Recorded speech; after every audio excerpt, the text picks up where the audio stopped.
Donc, les salariés protégés, vous voyez, quand on parle de protection, il faut aussi voir que cette protection, comme toute protection finalement assez importante, traduit aussi une fragilité. C'est un peu la limite de la protection. À un moment donné, la protection peut être tellement efficace qu'en fait, elle devient indispensable et elle devient comme un carcan. Et on peut rencontrer des situations où moi je vois d'ailleurs, je suis en contact avec ces personnes-là, où on voit bien à un moment donné qu'elles aimeraient bien trouver une solution, mais qu'elles sont prisonnières de leur carcan.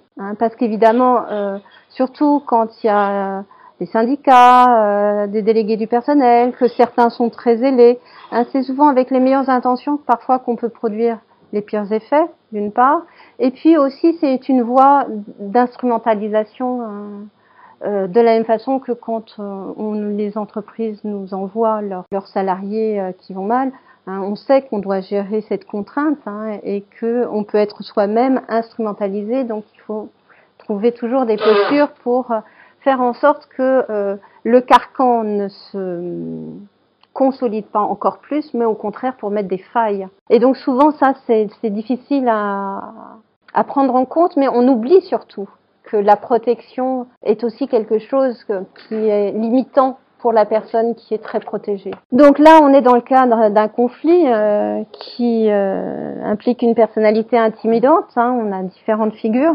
Elles ont des conséquences évidemment intimidantes et coûteuses. C'est ça aussi qui participe à la problématisation de ce genre de situation et de la difficulté de se positionner par rapport à ça. Et donc, vous voyez, classiquement, qu'est-ce qu'on a ? On a un salarié dans sa situation de travail qui est en conflit avec son manager, mais ça peut être aussi, comme vous l'évoquiez, du coup, avec les collègues. C'est pas forcément, mais c'est dans la situation de travail qu'il y a un problème. Et que la plainte, évidemment, à un moment donné, va vers la direction des ressources humaines, la plainte va vers le médecin du travail avec une recherche de soutien, et puis la fragilisation trouve sa protection aussi par un statut. Lequel statut, qui peut être délégué du personnel, délégué syndical, membre du CHSCT, on aurait pu rajouter membre du CE, enfin tout mandat, évidemment, est relayé par une instance avec lequel le DRH ou les parties, enfin les personnes de la DRH doivent gérer, qui rend encore plus complexe la situation. Donc ça, c'est dans tous les cas de figure, on pourrait dire, ce qui fait que c'est du coup et à la fois intimidant et complexe à gérer, et qu'il va falloir trouver un moyen de régulation qui nous permettrait et qui permettrait de revenir sur la situation de travail. Et donc de revenir sur le fait de replacer l'autorité là où elle doit être. Notamment, bien souvent, ce qu'on observe, c'est que pour protéger le management, on se substitue au management. Donc ça soulage le management de proximité ou du rang supérieur, et en même temps ça l'affaiblit. Et donc il est vraiment question de rétablir tous les mécanismes de régulation qui normalement sont présents dans l'entreprise. Donc en ce sens-là, non seulement on est des solveurs problèmes, mais on participe surtout à restaurer des régulations, les régulations qui normalement sont présentes dans tout système humain. Donc quand on est dans une situation de conflit relationnel, vous voyez, on est dans une relation tendue, où dans ce cas de figure, chacun veut protection, cherche à se protéger. Donc l'escalade est dans la protection contre celui qui complote contre soi.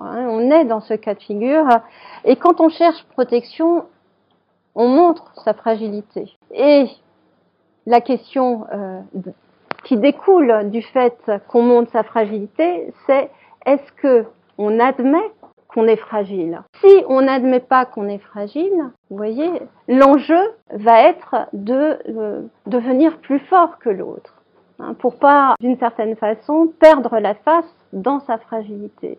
Et du coup, sur un plan interactionnel, on dit qu'on est dans des interactions en symétrie, où finalement chacun veut convoiter une position haute sur l'autre, en d'autres termes, chacun veut gagner sur l'autre. Et en fait, derrière le contenu, il y a vraiment l'enjeu relationnel, l'enjeu où il y a une escalade sur le fait de gagner sur l'autre, d'avoir autorité sur l'autre. Et donc, c'est pour ça qu'on leur a demandé, hein, on leur a dit, là, ok, prenez une position basse. C'est là où vous allez permettre le mieux de pouvoir désamorcer une rigidité, on pourrait dire, relationnelle, limitante. Et donc, la logique de croyance, hein, évidemment, qui est associée et partagée, c'est que je vais pouvoir gagner sur l'autre. Et comme je vais pouvoir gagner sur l'autre, c'est j'ai l'espoir, au travers de mes solutions, j'ai l'espoir au travers de mes attaques, de gagner sur l'autre. Mais finalement, c'est un jeu où tout le monde perd. Parce que même si à un moment donné, imaginons qu'il ait réussi à avoir ses 500 000 euros. Ok, il part. Hein, finalement, il part la tête haute, mais il perd. Et surtout, l'enjeu au niveau de l'entreprise, ça veut dire que ça donne un moyen, quand tout d'un coup on est en désaccord, d'utiliser toutes les procédures et peut-être d'obtenir gain de cause. Donc c'est une source de désordre monumentale, hein, pour l'entreprise. Donc qui n'est pas sans conséquence. Et il s'agit aussi toujours d'investiguer plus loin le problème qu'on a et le risque que l'on a à ne pas résoudre ce problème pour en mesurer réellement l'enjeu. Donc les principales tentatives de solution, hein, quand on est, pour généraliser, hein, on va ignorer le conflit relationnel actuel. On va tenter de contrôler en court-circuitant la chaîne d'autorité. Donc ça met du désordre parce que la chaîne d'autorité a vocation justement de pouvoir maintenir un certain ordre. On va anticiper les solutions sans expliciter les demandes. Ça c'est un peu tout le monde, hein, mais c'est les relais tout comme tous les acteurs impliqués. Et donc du coup notre réponse par rapport à ça, c'est que il est important de pouvoir faire un diagnostic opératoire avec une restitution collective avec les différents interlocuteurs, pour, en fonction du résultat, prescrire des actions ciblées. Hein, donc en fait, on n'arrive pas avec des solutions prédéterminées. Hein. Nous, on est vraiment dans le fait de regarder la dynamique interactionnelle. Et dans le cas qu'on vous a présenté, ça a été suffisant. Ce stade-là a été suffisant pour indiquer à la direction et aux différentes instances, finalement, revoir une perception de la situation, du coup revoir leur stratégie, leur attitude et leur communication. Ça a été suffisant pour que du coup ils reprennent le contrôle de la situation. Il y a des cas où on fait des actions ciblées qui sont donc c'est des recadrages, on pourrait dire stratégiques, ce genre de réunion. Ça peut donner lieu à un coaching stratégique avec par exemple le manager et à une médiation stratégique. On peut mettre en place des actions à la fois collectives et médiatrices. Donc le diagnostic opératoire systémique, hein, on identifie les acteurs impliqués par la situation, hein, on regarde qui est impliqué dans le problème et on s'intéresse à qui intervient pour résoudre le problème sans y parvenir. Puis dans un deuxième temps, on rencontre ces personnes, ces acteurs qui agissent sur le problème sans parvenir à une solution, on recueille leur point de vue. Et on va bloquer tout ce qui contribue à rendre persistant le problème. Donc, hein, on voit avec on revoit leur stratégie, on revoit leur communication et leur posture, on pourrait dire émotionnelle, c'est-à-dire l'attitude relationnelle. Du coup, on identifie ensuite là où les personnes les plus mobilisables dans le processus de résolution de problèmes. Donc, on voit ça beaucoup dans les situations de harcèlement, hein, quand vous avez le plus fréquent, souvent un directeur, un manager qui est perçu comme harcelant. Souvent, du point de vue de cette personne, c'est pas du tout son point de vue. Il y a un déni, même si il y a des points.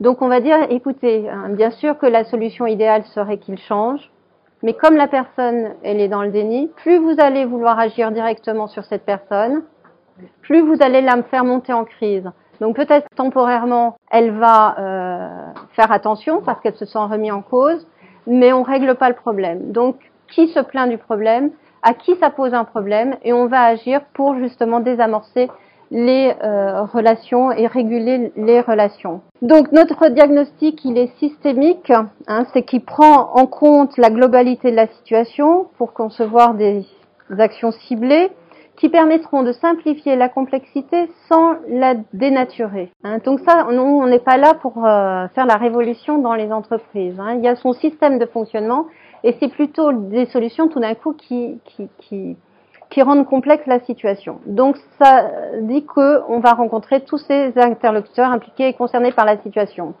On prend en compte les ressources et les limites de chacun. Donc ça, c'est très important parce que, en fonction des ressources et des limites de chacun, on va pouvoir proposer des modalités opératoires alternatives qui soient accessibles et efficaces. Vous savez, quelquefois, on sait bien qu'il faudrait faire quelque chose, mais on ne sait pas comment s'y prendre, vous voyez, hein. Donc, on va tenir compte de ça pour savoir, voilà, qu'est-ce qui pourrait être un premier pas. Et comme dirait Platon, hein, le commencement est souvent la moitié du tout, hein. Donc, on s'intéresse à ça. Et enfin, l'assistance qu'on donne à chacun permet, c'est ce qu'on vise, une nouvelle perception de la situation, avec des modalités nouvelles à expérimenter, qui sont personnalisées puisqu'elles sont destinées à être accessibles, d'actions à mettre en œuvre. Hein, vous voyez, dans le cas, je vous ai dit, quand tout d'un coup j'ai fait le pare-choc en leur disant « mais pourquoi ne pas le mettre à un poste ?» hein, ça, c'était pas du tout accessible pour eux. Hein, pourtant, dans d'autres instances, on peut mettre en place ce genre de situation, de solution, hein, et c'est très opérant. Mais c'était pas accessible pour eux. Donc, finalement, notre aide au cours d'un diagnostic opératoire, ça va être justement de donner des indications en matière de stratégie, quoi faire aujourd'hui. Hein, donc, on est entré sur le présent. Comment le dire? Donc, de vérifier la communication par rapport à la stratégie, la meilleure pour réguler autrement la situation, et de quelle manière, en s'intéressant à l'attitude relationnelle. Hein, parce que quelquefois, je peux savoir quoi faire, je peux savoir comment le dire, mais je peux ne pas oser le faire. Hein, il y a un problème d'évitement ou de manque de persévérance, et donc on va donner des indications à ce niveau-là. Donc ce genre, pour aller après dans les modalités pratiques, hein, nous concernant, hein, une absence de réponse est importante, adéquate et coûteuse. C'est un coût du dérèglement en matière de dérèglement organisationnel. Ça participe évidemment à une dégradation de l'état de santé de la performance individuelle, mais aussi du climat social. Hein. Donc un impact sur l'équipe. Hein. Donc ça montre une autorité qui se détériore, donc qui est jugée inefficace, et dans son inefficacité qui va être jugée insécurisante. Et sur évidemment le climat social. Donc dans cette manière de procéder,